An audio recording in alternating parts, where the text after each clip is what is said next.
আমি জাহিদ ক্রিয়েটিভ এডুকেশনের পক্ষ থেকে তোমাদেরকে জানাচ্ছি আন্তরিক শুভেচ্ছা এবং অভিনন্দন। আজকে আমার ক্লাসটি এইচএসসি লেভেলের স্টুডেন্টদের জন্য। আজকে আমার বিষয়টা হচ্ছে ইংলিশের উপর, ইংলিশের মডিফায়ার উপর। আমাকে অনেক স্টুডেন্টরাই রিকোয়েস্ট করেছো এই মডিফাইটা নিয়ে আলোচনা করার জন্য। আগে আমাকে জানতে হবে এই মডিফায়ার শব্দটা কোথা থেকে এসেছে। মডিফায়ারটা কিন্তু মডিফাই থেকে এসেছে।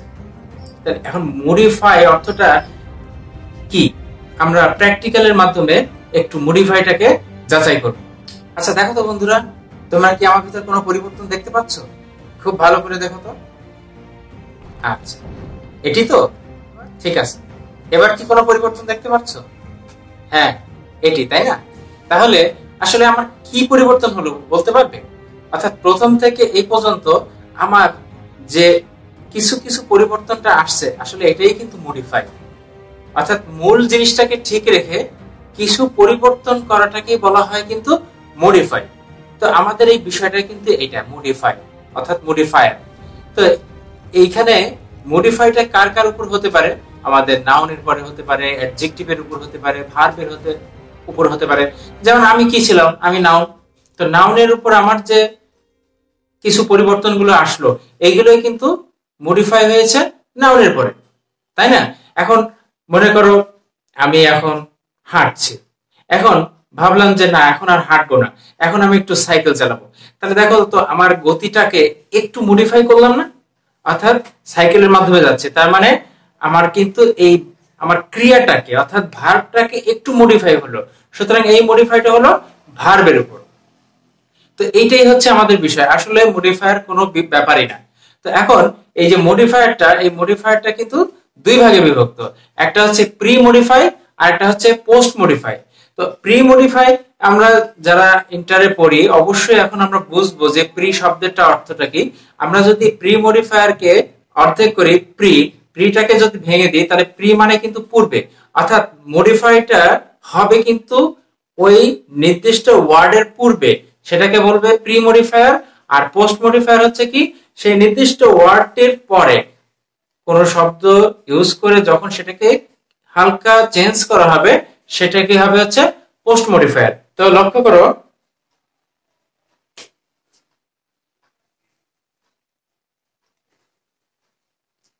আমি বলেছি যে মডিফায়ার দুই প্রকার, একটা হচ্ছে প্রি মডিফায়ার আর একটা হচ্ছে পোস্ট মডিফায়ার। তাহলে প্রি মডিফায়ারটা হচ্ছে কি, ওই নির্দিষ্ট ওয়ার্ডের পূর্বে যখন ব্যবহার করা হয় সেটাকে বলা হয় প্রি মডিফায়ার, আর যখন পরে হয় সেটাকে বলা হয় হচ্ছে পোস্ট মডিফায়ার। তো এখন আমাদের বোর্ডে বা বিভিন্ন যে সমস্ত কলেজ আছে, সেই কলেজে প্রশ্ন অ্যানালাইসিস করে দেখা গেল যে আসলে নির্দিষ্ট কিছু আইটেম মেরই প্রশ্ন এসে থাকে, এর বাইরে কোনো কিছু আসে না। তো এখন এগুলোকে আমি অ্যানালাইসিস করে দুটা ধাপে আলাদা করে বিভক্ত করেছি। তার ভিতর থেকে এই যে প্রি মডিফায়ার 8টা ধরনের আমরা পাবো। প্রি মডিফায়ার পাবো 8 ধরনের এবং পোস্ট মডিফায়ার পাবো হচ্ছে 4 ধরনের। তাহলে এখন এই প্রি মডিফায়ার, অর্থাৎ এই যে প্রি মডিফায়ার গুলো তোমরা একটু খেয়াল করে দেখো যে প্রি মডিফায়ার যে 8 ধরনের আছে, তার ভিতর থেকে 1 নম্বরটা হচ্ছে pre modify the noun, 2 number pre modify the noun by a noun adjective, তারপর হচ্ছে 3 number pre modify the noun by a participle phrase, 4 নাম্বারটা হচ্ছে use the determiner to pre modify the noun, তারপর 5 number use a demonstrative to pre modify the noun, তারপর হচ্ছে use possessive to pre modify the noun, তারপর use a participle to pre modify the verb, তারপর লাস্টে হচ্ছে pre modify the noun. এবার আমরা অপর দিকে আমরা পোস্ট মডিফায়ার যে 4টি আছে সেই 4টি সম্পর্কে বলি, একটু সিরিয়ালে খেয়াল করো। এই 4টি হচ্ছে post modify the noun with an appositive, তারপর হচ্ছে পোস্ট মডিফাই দ্য ভার্ব, তারপর হচ্ছে post modify the verb by prepositional phrase. তো এই যে 12টি, এটা কিন্তু আমি আবার বলছি যে এটা কিন্তু যে প্রশ্নগুলো আছে, এই প্রশ্নগুলো অ্যানালাইসিস করে আমি যেটা দেখলাম সেটাই আমি তোমাদের সামনে তুলে ধরলাম, যে এর বাইরে ইনশাআল্লাহ আর কোনো ধরনের মানে মডিফায়ার জাতীয় কোনো কোশ্চেন নেই। তো আমি একটা ক্লাসে এই 12টা কমপ্লিট তো করতে পারবো না, সেজন্য আজকে আমি প্রি মডিফায়ার নিয়ে আলোচনা করব, তারপর পোস্ট মডিফায়ারটা নিয়ে আলোচনা করব। সুতরাং এখন আমাদের আলোচনার বিষয় হচ্ছে প্রি মডিফায়ার। তবে ফার্স্টে আবার বলে দিচ্ছি যে তোমরা এতগুলো রুলস দেখে আবার মনে করো না যে সেই কি আবার রুলস আমাকে মুখস্থ করতে হবে। না, I always try to avoid memorising. আমি মুখস্থ করাটা কখনোই পছন্দ করি না, কিন্তু বোঝানোর স্বার্থে কিছু ফর্মুলা তোমাদেরকে দেখাচ্ছি, কিন্তু এটা তুমি বুঝতে পারবা যে আসলে এগুলো মুখস্থের কোনো প্রয়োজনই নেই এবং এটা যে আসলে কত সহজ এটা আমি দেখালে তুমি বুঝতে পারবে। তো প্রি মডিফাইড দি নাউনের প্রথম যেটা, অর্থাৎ প্রি মডিফাইড দ্য নাউন প্রথম নাম্বারটা, এটা হচ্ছে অ্যাডজেক্টিভ প্লাস নাউন। এখন প্রি মডিফাই দ্য নাউন, এই যে এখানে আমার মূল কাকে মডিফাই করতে বলেছে, এই যে নাউন, অর্থাৎ নাউনকে মডিফাই করতে বলেছে। তাহলে এখন সেই নাউনটা, এই নাউনের আগে অ্যাডজেক্টিভটা যুক্ত করে কিন্তু মডিফাই করা যায়। যেমন এখানে একটা বাক্য লিখেছি যে I booked a dash room dash with dash bed. তাহলে এখন এখানে অ্যাডজেক্টিভ আকারে যেহেতু আমি এই যে অ্যাডজেক্টিভ যেটা, এটা কিন্তু আসলে এই যে নাউনের পূর্বে যেহেতু প্রি মডিফাই, তাই না? তো প্রি মডিফাই দা নাউন, অর্থাৎ এই যে নাউন আছে এই নাউনের পূর্বে এই অ্যাডজেক্টিভটা দিয়ে আমাকে এই মডিফাইটা করতে হবে। তাহলে এই যে রুম, এই রুমটা নাউন, তাহলে এটাকে আমি যে কোনো একটা অ্যাডজেক্টিভ দিয়ে আমি এটাকে ফিল আপ করতে পারি। তাহলে কোন ধরনের রুম তুমি পছন্দ করো? যেমন এটা বিগ রুম হতে পারে, লাক্সারি রুম হতে পারে। এখানে চিন্তা করার কোনো কারণ নাই। অনেকে আছে বই থেকে সমাধান মানে অ্যান্সারটা দেখে ওইটা মুখস্থ করতে চেষ্টা করে। It is completely like a fool, এটা বোকার মতন। কারণ এখানে তুমি অ্যাপ্রোপ্রিয়েট ওয়ার্ড হিসেবে যে কোনো কিছু দিতে পারো, তাই না? তাহলে এখন কোন ধরনের রুম?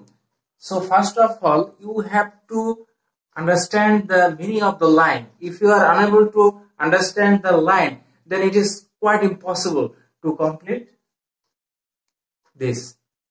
So please, এখানে I booked a dash room, আমি একটা রুম বুক করেছিলাম, তাহলে সেটাকে আমি দিতে পারি, দিলাম সাপোজ টু বি যে বড় রুম, হ্যাঁ, I booked a big room হতে পারে, লাক্সারি রুম হতে পারে, ইভেন স্মল রুম হতেই পারে। তাহলে উইথ ড্যাশ বেড, তাহলে এখন এই যে বেডটা, কোন ধরনের বেড তোমার পছন্দ হতে পারে? কমফোর্টেবল হতে পারে, অর্থাৎ দিস অল আর অ্যাডজেক্টিভ। কেমন কেমন রুম? বড় রুম। কেমন বিছানা? আরামদায়ক বিছানা। সো এটা হতে পারে comfortable.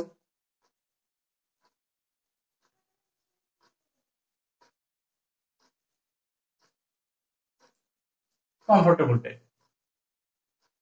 Think it how easy it is. অর্থাৎ আমাকে দেখতে হবে, যদি বলে যে আমাকে এটাকে প্রি মডিফাই দা নাউন, তোমার দুশ্চিন্তাগ্রস্ত হওয়ার কোনো কারণ নেই। তোমাকে যদি এই কথাটা লেখা থাকে তখন তুমি বুঝেই নিবা যে শূন্যস্থানের পরে যে আছে সে অবশ্যই নাউন। তাহলে নাউনকে মডিফাই করা তো সহজ, তাই না? নাউনকে মডিফাই করা যায় তো অ্যাডজেক্টিভ দিয়ে, ভার্বকে মডিফাই করতে হয় অ্যাডভার্ব দিয়ে, নাউন বা প্রনাউনকে মডিফাই করতে হয় হচ্ছে অ্যাডজেক্টিভ দিয়ে। সুতরাং এই দুটো আমরা বুঝলাম। এবার আছে কি যে প্রি মডিফাই, আমি প্রি মডিফাই করব কাকে? The noun by noun adjective. Noun adjective মানে এটা অ্যাডজেক্টিভ হবে কিন্তু সেটা আবার নাউন অ্যাডজেক্টিভ। তো আমরা বাক্যটা পড়ি তারপর বোঝার চেষ্টা করি। তো আমি বলেছিলাম কি যে আমাকে প্রি মডিফাই দ্য নাউন, এই যে এই প্রি মডিফাই দ্য নাউন, এই নাউনটাকে আমাকে মডিফাই করতে বলেছে, তার মানে এইটা কিন্তু শূন্যস্থানের পরে থাকবে। অর্থাৎ যাই করতে বলবে এই যে নাউন, সেটা কিন্তু শূন্যস্থানের পরের অংশটাই। তাহলে এখন দেখতে হবে তুমি যদি লাইনটা সুন্দর মতন পড়তে পারো তাহলে তো তোমার অটোমেটিক চলে আসবে। Why do I have to memorize a huge number of formula? No need. অর্থাৎ যে I have planted, আমি প্ল্যান্ট করেছি, হ্যাঁ, a big dash tree। এখন বড় কোন ধরনের গাছ? যে কোনো একটা গাছের, অর্থাৎ যেহেতু নাউন অ্যাডজেক্টিভ বলেছে তাহলে এখানে একটা নাউন দিয়ে দাও। যেমন কেমন হতে পারে, ম্যাঙ্গো হতে পারে অথবা লিচি হতে পারে, এনিথিং যেটা তোমার মাথায় আসে। এখানে কোনো কিছু বই দেখে বা অ্যান্সারের কোনো প্রয়োজনই নেই, তাহলে আমি দিতেই পারি যে বি, ম্যাঙ্গো ট্রি।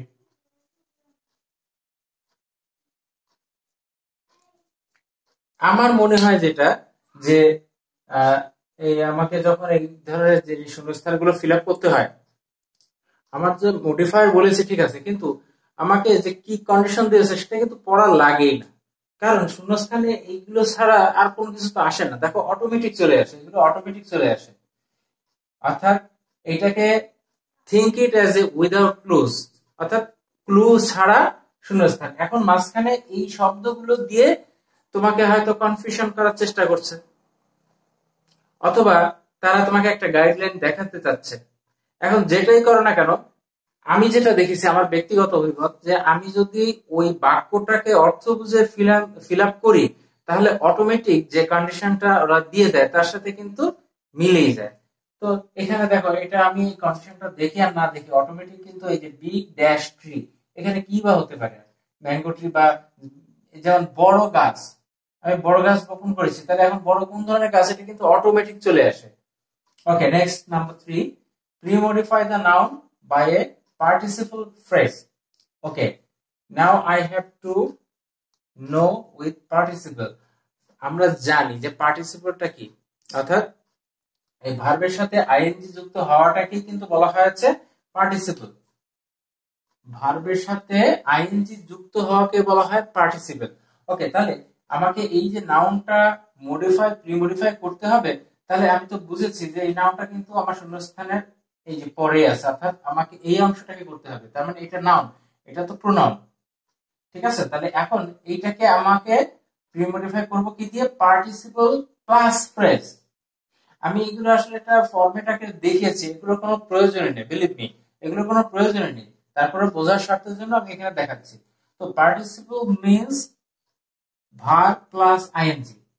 ওকে, তাহলে এখন পার্টিসিপল ফ্রেজ মানে কি, যে পার্টিসিপল ফ্রেজ মানে ওই ভার্বের সাথে আইএনজি যুক্ত সাথে কিছু অ্যাড করাটাই হচ্ছে পার্টিসিপল ফ্রেজ। অনেকে কেউ শুধু শুধু দেখা গেল শুধু ভার্ব প্লাস আইএনজি দিল, এখানে কিছু লিখলো না।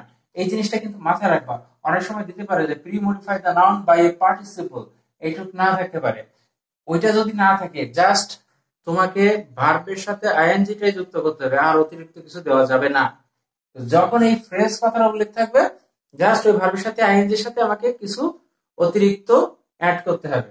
তাহলে এখন এখানে আছে ড্যাশ, হি বিকেম হ্যাপি। তাহলে আমি বুঝলাম যেহেতু পার্টিসিপল ফ্রেজ দিয়েছে, তাহলে আমাকে প্রথমে একটা ভার্বকে চুজ করতে হবে। তাহলে একটা মানুষ কত দিক থেকে সুখী হতে পারে, যে কখন খুশি হয়েছিল, দেখা গেল কি অনেক টাকা উপার্জন করেছে, টাকা আয় করার থেকেও সে খুশি হতে পারে, বা একটা গিফট পেয়েছে তাতেও সে খুশি হতে পারে। তাহলে এখানে কি হতে পারে, আমরা দিলাম যে মনে করো আয় করাটাই, যে কিভাবে হতে পারে, যে earning.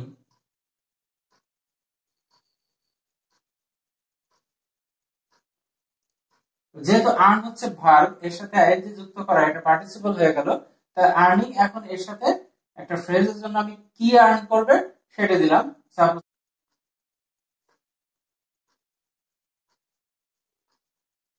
Okay, earning the money.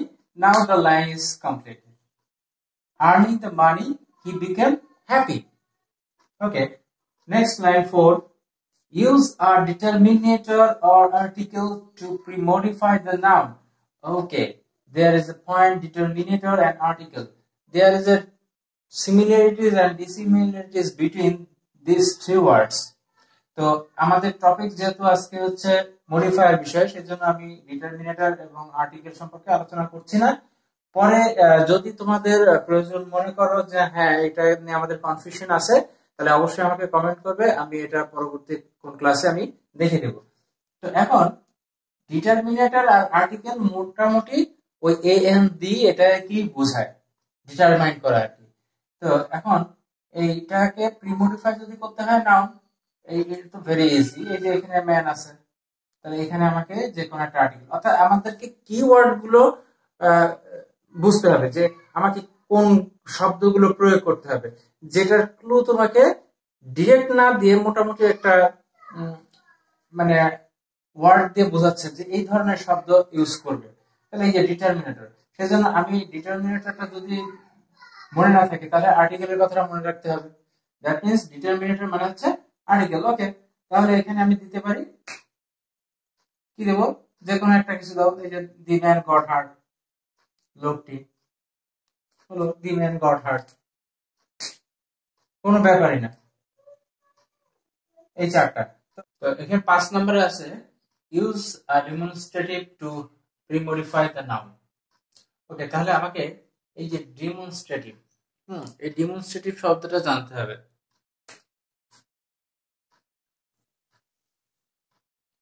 তো ডেমনস্ট্রেটিভ জিনিসটা কিন্তু কি কি শব্দ? ডেমনস্ট্রেটিভ এটা কিন্তু দিস মানে এইটা, এইগুলি, ওইটা, ওইগুলি, এই ধরনের শব্দগুলোকে কিন্তু ডেমনস্ট্রেটিভ বলা হয়। তো এই ডেমনস্ট্রেটিভ গুলো কি কি? যেমন এই যে দিস, কিন্তু আবার প্রেজেন্ট সিঙ্গুলার।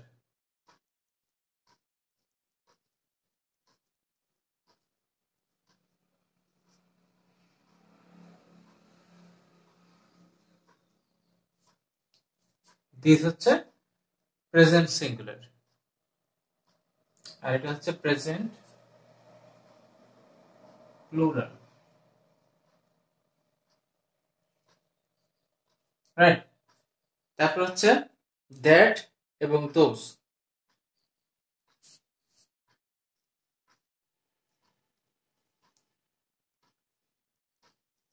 এই তো। তো ডেমনস্ট্রেটিভ সম্পর্কে যদি আমার জানা থাকে, আমি যদি এর অর্থটা জানি, আমাকে তো এটা কোনো মুখস্থ মনে রাখার কোনো কিছুই নাই। তো এখন আমরা একটু পড়ি কি আছে। যে উদাহরণ আছে, give me dash book that I gave you. তাহলে যেহেতু আমাকে কন্ডিশন আছে ডেমনস্ট্রেটিভ দিয়ে ফিল আপ করতে হবে, তাহলে আমাকে এই যে এগুলো দিতে হবে। এখন দেখতে হবে যে আমাকে বাক্যটা, যেহেতু এখানে সিঙ্গুলার এবং প্লুরালের একটা ব্যাপার আছে, তাহলে আমাকে দেখতে হবে যে এখানে যে বাক্যটা আছে এখানে সিঙ্গুলার নাকি প্লুরাল, তাহলে কোন ফর্মে আছে। যেমন এই যে গিভ মি বুক, তাহলে এখানে গিভ মি যেহেতু বুক আছে, তাহলে আমি দিতে পারি দিস বুক হতে পারে, কারণ এখানে দিস হওয়ার কোনো সুযোগ নেই, এই প্লুরাল হওয়ার কিন্তু সুযোগ নাই, কারণ এটা কিন্তু দিস মানে বুক, একটা বই। তাহলে এখানে হবে হচ্ছে দিস। তো এখন খেয়াল করে দেখো, যদি এখানে বুকের পরে এস থাকতো অর্থাৎ বুকস, তাহলে কিন্তু আমি এখানে দিতাম দিস। রাইট? তো এই এই বিষয়গুলো, আর কোনো কিছুই না। এখানে তুমি দিতে পারো, এখানে that give me that book, give me that book that I gave you, present singular হিসেবে দিতে পারি আমরা। কিন্তু এখানে দোষ দিতে পারবো না, কারণ এটা আছে সিঙ্গুলার ফরম্যাটে আছে। Okay, I think it is clear. এবার পসেসিভ। তাহলে পসেসিভ শব্দটা কি? এই পসেসিভ শব্দগুলো হচ্ছে এই যে যেমন his, her, his, her, my, our, their, your.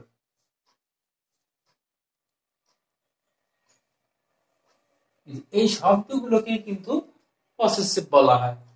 সুতরাং আমি এখান থেকে পড়ে দেখবো যে আমাকে এইগুলোর কোনটা অ্যাপ্রোপ্রিয়েট।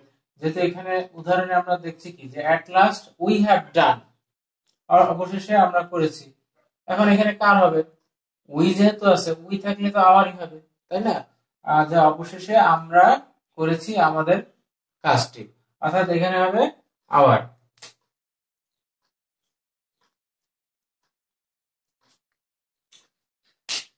এই যে কিওয়ার্ড এর কথা আমি বলছি যে বারবার কিওয়ার্ড, অর্থাৎ এখানে আমাকে কিওয়ার্ডটা দেওয়া থাকবে, এই কিওয়ার্ডটা দেখে আমি বাক্যটা ফিল আপ করে দেবো, কোনো টেনশনের কিছুই নাই। তারপর আসো এই যে use a participle to pre modify the verb, এটা কিন্তু ওই যে 3 নাম্বার সম্ভবত অথবা 4 নাম্বার এটা করেছিলাম। মনে করে দেখো আমি বলেছিলাম যে যদি পার্টিসিপল ওইটা ছিল হচ্ছে ইউজ আ পার্টিসিপল ফ্রেজ, অর্থাৎ পার্টিসিপল ফ্রেজ ছিল, দ্যাট মিন্স পার্টিসিপল মানে কিন্তু আমরা জানি যে ভার্বের সাথে আইএনজি যুক্ত হওয়াটাই হচ্ছে পার্টিসিপল, এবং ফ্রেজ মানে তার সাথে অতিরিক্ত কিছু অ্যাড হওয়া। কিন্তু এখন এখানে কিন্তু দেখো যে পার্টিসিপল ফ্রেজ নাই, only participle, right, only participle. তাহলে আমি কি করব, ওই যে ড্যাশ বুকস, তাহলে এই যে বইটা আছে, তাহলে এখানে এমন একটা ভার্ব দিব যার সাথে আইএনজি হবে। দেখো এখানে কেন ভার্ব দিব, এই যে modify the verb, pre modify the verb, অর্থাৎ ভার্বের মডিফাই করতে হবে। তাহলে আমি এখানে বই তো পড়া হয়, তাহলে এখানে আমি রিড দিতে পারি। এখন রিডের সাথে আইএনজি যুক্ত হলে রিডিং বুকস, তো দেখো reading books we can know about, তাহলে এখানে রিডিং,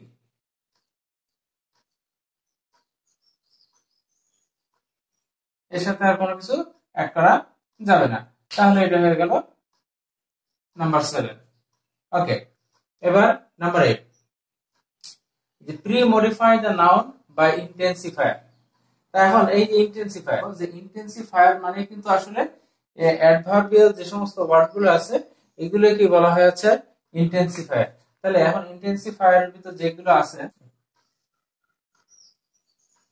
এই সমস্ত শব্দগুলোই কিন্তু আসলে অ্যাডভার্বের, অর্থাৎ খুব শব্দগুলোই বোঝায় আর কি ইন্টেন্সিফায়ার। ইন্টেন্সিফায়ার গুলো কি খুব বেশি কিছু বা কম এই ধরনের বিষয়গুলো বোঝায়। তাহলে we are dash happy to be Bangladeshi, we are dash happy to be Bangladeshi. তো এখানে কিন্তু দেখো এটা পড়ার প্রয়োজন নেই, তাহলে আমরা তো অবশ্যই খুবই খুশি, তাই না? We are very happy, we are very happy, তাহলে এখানে হবে যে very, we are very happy to be Bangladeshi. তো তো এই হচ্ছে আমাদের প্রি মডিফায়ার যে কতগুলো নিয়ম আছে, এই সবগুলো নিয়ম থেকে আমি দেখালাম। তো তোমরা আশা করি প্রি মডিফায়ার যে বিষয়গুলো আছে তোমরা ইনশাল্লাহ বুঝতে পেরেছো।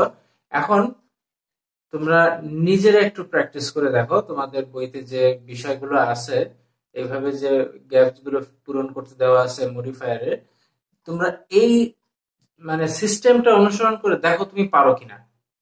আমার নেক্সট ক্লাসে ইনশাল্লাহ আমাদের দ্বিতীয় যে পার্টটা আছে অর্থাৎ পোস্ট মডিফায়ার, ওইটা নিয়ে আলোচনা করব। সেজন্য যারা এই অনুষ্ঠানটা দেখছো অবশ্যই আমার দ্বিতীয় পার্টটা দেখে নিবে, কারণ দ্বিতীয় পার্টটা না দেখলে কিন্তু এই মডিফায়ারটা তোমার অসম্পূর্ণ থেকে যাবে।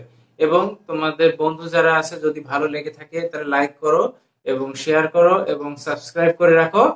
এবং যদি তোমাদের কোনো মতামত থেকে থাকে তাহলে আমাকে প্লিজ কমেন্টে জানাও, কারণ তোমাদের কমেন্টই কিন্তু আমাকে ক্লাসগুলো করার জন্য উৎসাহ দিবে। ততদিন পর্যন্ত ভালো থাকো, আল্লাহ হাফেজ।